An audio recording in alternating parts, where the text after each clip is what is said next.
एक लॉयन हो या टाइगर, जंगल में दोनों की ही मौजूदगी देखकर हर जानवर दुबक जाता है। लेकिन क्या हो अगर ये दोनों एक दूसरे के आमने सामने हो जाएं?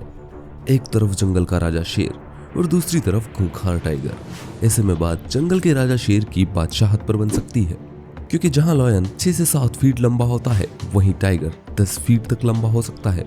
और तो और जहां शेर का वजन करीब 200 किलो होता है, वहीं टाइगर 300 किलो तक भारी हो सकता है। टाइगर चाहे तो शेर को हरा सकता है, लेकिन फिर भी जंगल का राजा शेर को ही माना जाता है। जब हर मामले में टाइगर शेर से ऊपर है, तो फिर लॉयन ही जंगल का राजा क्यों? ये जानने के लिए सबसे पहले हमें इनकी शारीरिक क्षमता की तुलना करनी चाहिए। Weight, height and length. सबसे पहले हम बात करते हैं जंगल के राजा शेर की, लेकिन इससे पहले हम आपको बता दें कि लॉयन की 2 प्रजातियां मुख्य तौर पर पाई जाती है, एक एशियाटिक लॉयन और दूसरा अफ्रीकन लॉयन। एक एशियाटिक लॉयन का वजन करीब 190 किलो, ऊंचाई 3.5 फीट और लंबाई 8 फीट के आसपास होती है, तो एक अफ्रीकन लॉयन का वजन 210 किलो, ऊंचाई 4.5 फीट और लंबाई 10 फीट के आसपास होती है। और यहाँ से साफ हो जाता है कि टाइगर के खिलाफ इस जंग में हमें अफ्रीकन लॉयन को ही आगे लाना चाहिए। अब भले ही अफ्रीकन लॉयन खूब भारी भरकम है, लेकिन किसी टाइगर के आगे ये बच्चा ही लगेगा, क्योंकि एक टाइगर का वजन 220 से 300 किलो तक हो सकता है और इसकी ऊंचाई 4 फीट और लंबाई 10 फीट हो सकती है। ऐसे में देखा जाए तो टाइगर को जंगल का असली राजा होना चाहिए, लेकिन सिर्फ भारी भरकम शरीर होने से सब कुछ नहीं होता, और इसीलिए हम कुछ और क्वालिटीज पर भी नजर डाल ही लेते हैं। Bite force. चाहे लॉयन हो या टाइगर, दोनों के ही जबड़ों में फंसा शिकार बहुत जल्द अपना दम तोड़ देता है। एक लॉयन का बाइट फोर्स 650 psi होता है, वहीं एक टाइगर का बाइट फोर्स 1050 psi होता है, जो कि एक शेर से लगभग 2 गुना ही है। इसका मतलब अगर एक बार लॉयन की गर्दन टाइगर की पकड़ में आ जाए तो उसका ऊपर पहुंचना तो पक्का ही है। लेकिन शेर भी यूं ही जंगल का राजा नहीं कहलाता।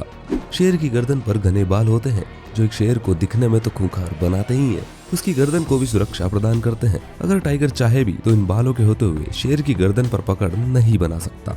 पंजे और दांत। शेर हो या टाइगर, ये अपना झपट्टा अपने पंजों से ही मारते हैं, फिर अपने नुकीले दांतों से शिकार को नोच नोच कर खाते हैं। एक शेर के पंजे 1.5 इंच के होते हैं, वहीं एक टाइगर के पंजे 4 इंच के।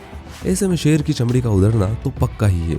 साथ ही जहां शेर के सबसे लंबे दांत 2.5 इंच के होते हैं, एक टाइगर के दांत 3 इंच के होते हैं। इन दोनों ही मामलों में टाइगर शेर से सीधे सीधे आगे निकल जाता है। तो फिर वो क्या चीज है जो शेर को जंग मैदान में टाइगर को हराने में मदद करती है? स्पीड। जरूरी नहीं कि जंग को सिर्फ ताकत से ही जीता जाए, कई बार रन छोड़कर भागना भी फायदेमंद होता है, और ऐसे में जीत उसी की होती है जो तेज भागेगा। अब शेर की स्पीड 80 किलोमीटर प्रति घंटा तक हो सकती है, तो टाइगर सिर्फ 65 किलोमीटर प्रति घंटा की स्पीड से दौड़ता है, और ऐसे में टाइगर क्या ही कर लेगा। लेकिन जहां शेर सिर्फ 12 फीट तक जंप कर सकता है, वहीं एक टाइगर 15 फीट तक जंप कर सकता है। इसके बावजूद भी शेर ही जंगल का राजा है। आखिर क्यों? यहाँ से शुरू होती है लॉयन की वो क्वालिटीज जो उसे टाइगर को हराने में मदद करती है।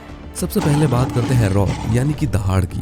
अब आप सोचेंगे कि सिर्फ दहाड़ने से कौन जंग जीतेगा, लेकिन शेर की दहाड़ 12 किलोमीटर तक सुनाई देती है और टाइगर की सिर्फ 4 किलोमीटर तक। शेर की भयानक दहाड़ ही टाइगर का हौसला तोड़ने के लिए काफी है। अगर आपने कभी देखा हो तो शेर हमेशा झुंड में शिकार करते हैं, और बड़े बड़े जानवर जैसे ज़ीब्रा, विल्डबीस्ट, बफेलो और जिराफ शेरों के झुंड के आगे कुछ नहीं कर सकते। वहीं टाइगर अकेला शिकार करता है, और लॉयन की तरह फैमिली मैन नहीं है। टाइगर हमेशा अकेला रहना पसंद करता है, और यही कारण है कि एक अकेला टाइगर शेरों के झुंड को नहीं हरा सकता और शेर की बादशाहत बरकरार रहती है। एक टाइगर अच्छे से जानता है कि शेर के इलाके में जाना उसके लिए खतरे से खाली नहीं है, और लॉयन हमेशा अपनी टेरिटरी में ही रहना पसंद करता है। लेकिन आपने कभी भी एक जू के अलावा एक लॉयन और टाइगर को साथ में नहीं देखा होगा, क्योंकि जहां शेरों को घास के बड़े बड़े मैदानों में रहना पसंद है, वहीं टाइगर डेंस फॉरेस्ट में रहना पसंद करता है। एक और जहां भारत में लॉयन सिर्फ गुजरात के गिर नेशनल पार्क में पाए जाते हैं, वहीं टाइगर भारत के कोने कोने में पाए जाते हैं, लेकिन गुजरात में नहीं। इसलिए इन दोनों खूंखार शिकारियों का आमने सामने होना संभव नहीं है, और अगर हो भी तो शेर की अपने प्राइड के साथ रहने की क्वालिटी उसे टाइगर को नीचा दिखाने के लिए काफी है, और इस तरह से शेर जंगल का राजा बन जाता है। अगर आप ऐसे ही कंपैरिजन वीडियो देखना चाहते हैं तो कमेंट में बताएं, और वीडियो को लाइक कर चैनल को सब्सक्राइब भी कर लें। जल्दी मिलेंगे अगले वीडियो में।